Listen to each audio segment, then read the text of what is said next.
For question number 15, I'm trying to expand the logarithm, and I have a 3 that's being multiplied by an x squared, and that's being divided by a y cubed. So I'm going to expand this using the product and the quotient rule.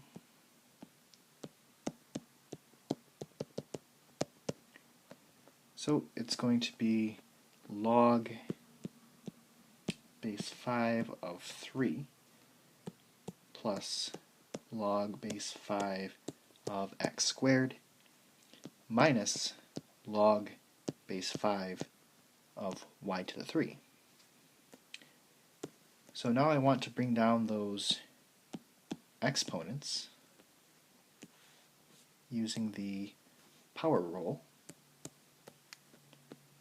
So it's going to be log base 5 of 3 plus 2 log base 5 of x minus 3 log base 5 of y.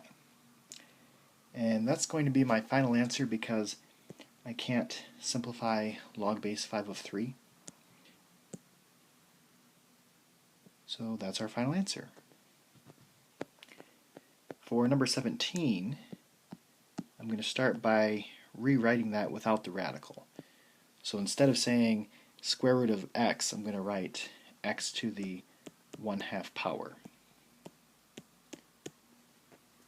And I'm going to use the quotient rule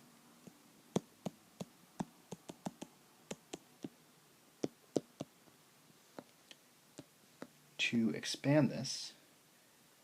So this will be log base 3 of x to the 1/2 power minus log base 3 of 7 minus log base 3 of t squared. Then I want to bring down those powers using the power rule.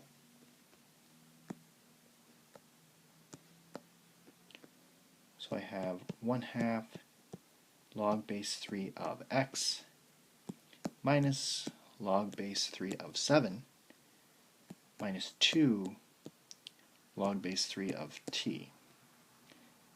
And that's going to be my final answer. I can't simplify the log base 3 of 7.